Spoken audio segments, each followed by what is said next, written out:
Hi everyone, welcome to me and my ideas. నవరాత్రులకి 9 వీడియోలు upload చేస్తానన్నాను కదండి. అందులో భాగంగా ఈరోజు గాయత్రీదేవి అలంకరణ ఎలా చేసుకోవచ్చో మనం ఈరోజు చూద్దాం. చాలా సింపుల్గా త్వరగా రెడీ చేసుకోవచ్చండి. అంతేకాకుండా శారీ కలర్ మార్చకూడదు అనుకుంటే ఒక అమ్మవారికి ఎలా కొత్తవి యాడ్ చేయడం వల్ల రూపాన్ని మార్చొచ్చో చూడొచ్చు. ఇందులో భాగంగా గాయత్రీదేవికి ముందుగా అమ్మవారి ఫేసెస్ని నేను ప్రింటౌట్స్ తీసుకున్నాను.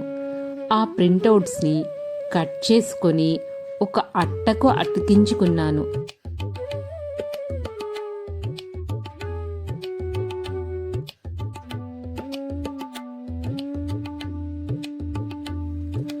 మనం ఆల్రెడీ వరలక్ష్మి వ్రతానికి ఈజీ రెడీమేడ్ బొమ్మ చేసుకున్నాము. ఆ బొమ్మకి ఇప్పుడు మనం గాయత్రి అవతారంగా మార్చబోతున్నాము. ఈజీగా పర్మనెంట్గా ఉండేలాగా అమ్మవారి బొమ్మ ఎలా తయారు చేసుకోవచ్చో ఆ వీడియోలో చూపించాను. ఆ వీడియో లింక్ డిస్క్రిప్షన్లో ఇచ్చాను, తప్పకుండా చూడండి. మన దగ్గర ఉన్న బొమ్మకి 4 చేతులు మాత్రమే ఉండేవి. ఇప్పుడు మరో 4 చేతుల్ని యాడ్ చేశాను. బ్లౌజ్ కలర్ కూడా మారుద్దామని వేరే బ్లౌజ్ పీస్ తీసుకొని ఆ పీస్ని అక్కడ అటాచ్ చేస్తున్నాను. జస్ట్ బ్లౌజ్ పీస్ని ఒక 4 మడతలుగా మడిచి అమ్మవారి వెనకాలకి చుట్టి పిన్నీస్ పెట్టడమే. ఆ తర్వాత మరో 2 పిన్నీసులు తీసుకొని అమ్మవారి చేతులు కిందుగా అటువైపు ఇటువైపు పిన్నీస్ పెడితే అమ్మవారికి బ్లౌజ్ వేసినట్టు పర్ఫెక్ట్గా సెట్ అవుతుంది. ఇలా మనం ఏ శారీ కడితే ఆ శారీకి మ్యాచ్ అయ్యేలాగా బ్లౌజ్ని సెట్ చేసుకోవచ్చు. మనం ఒకే విగ్రహానికి అన్ని అవతారాలు చేయొచ్చు. బొమ్మని కదపకుండా కూడా చేసుకోవచ్చు.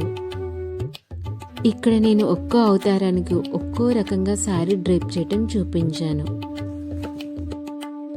మీకు ఈ వీడియోకి సంబంధించి ఏమైనా డౌట్స్ ఉంటే కామెంట్స్లో అడగండి, తప్పకుండా తీరుస్తానికి ప్రయత్నిస్తాను.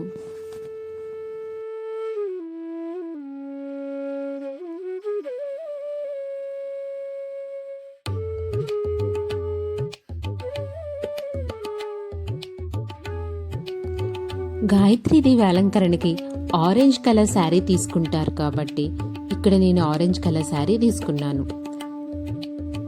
శారీని నిలువుగా 2 మడతలు వేసుకున్నాను. తర్వాత చిన్న చిన్న కుచ్చిళ్ళు కట్టుచంగ దగ్గర నుంచి పెట్టుకుంటూ వచ్చాను.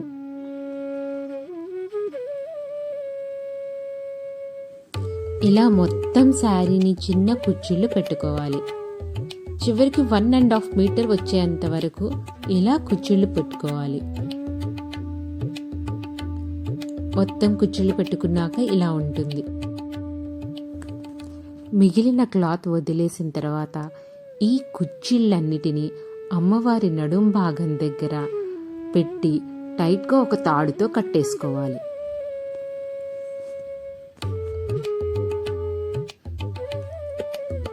కట్టేసుకున్న తర్వాత ఆ కుచ్చిళ్ళన్నిటినీ నెమ్మదిగా బొమ్మ చుట్టూ వచ్చేలాగా సర్దుకోవాలి.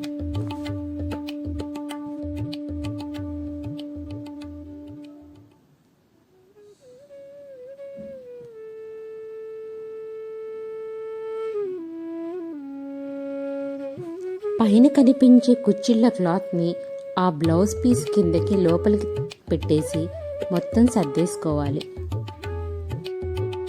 మిగిలిన శారీ పళ్ళు క్లాత్ని చిన్న చిన్న కుచ్చిళ్ళుగా పోసుకోవాలి. మనం చీరకి ఏ విధంగా కుచ్చిళ్ళు పోసుకుంటామో అదే విధంగా కుచ్చిళ్ళు పోసుకోవాలి.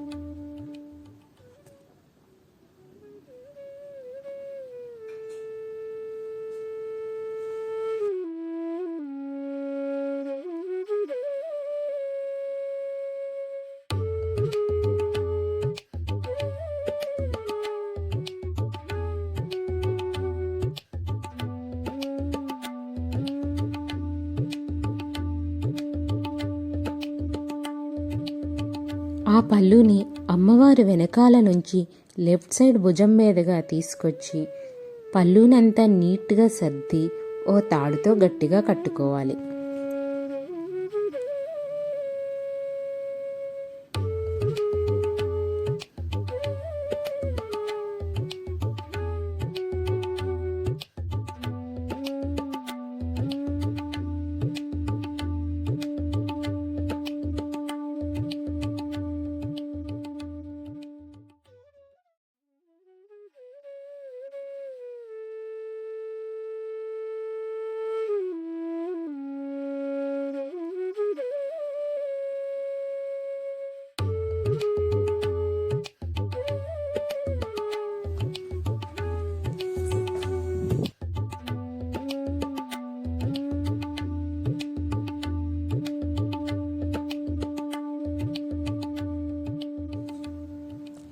కట్టిన తాడు కనిపించకుండా అమ్మవారి నడుముకి ఏదైనా ఒక శారీ లేస్తో వడ్డానంలాగా సెట్ చేసుకోవాలి.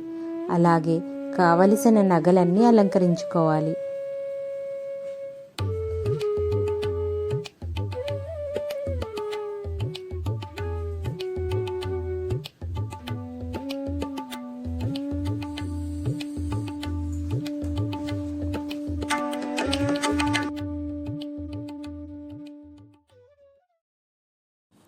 ఇక్కడ లోపలున్న ఒక్క కాలు మాత్రం బయటికి కనిపించేలాగా కొంచెం ముందుకు తీసుకొని శారీని లోపలికి పెట్టి అక్కడ ఒక పిన్నీస్ పెట్టుకున్నాను.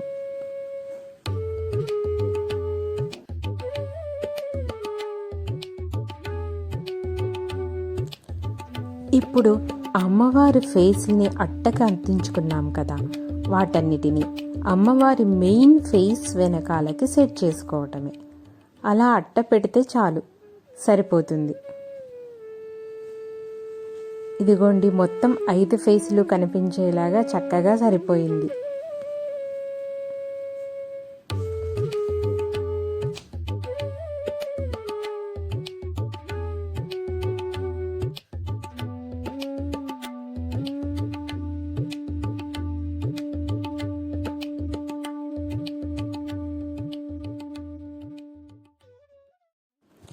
ఇప్పుడు అమ్మవారి చేతుల్లో కార్డ్బోర్డ్తో తయారు చేసుకున్న శంకు చక్రాలు, జపమాల, తాళపత్ర గంధాలు,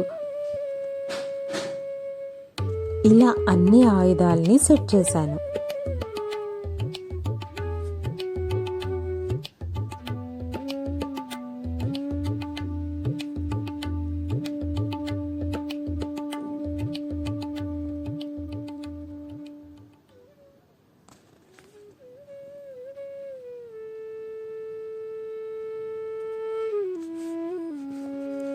ఇంత సింపుల్గా చక్కగా త్వరగా రెడీ అయిపోయిన గాయత్రీదేవి అవతారం చూడండి. చక్కగా అందంగా ఉన్నారు కదా. మీకు వీడియో నచ్చినట్లయితే లైక్ చేసి షేర్ చేయండి. తప్పకుండా నా ఛానల్ని సబ్స్క్రైబ్ చేసుకోండి. మళ్ళీ మరొక వీడియోతో కలుద్దాం.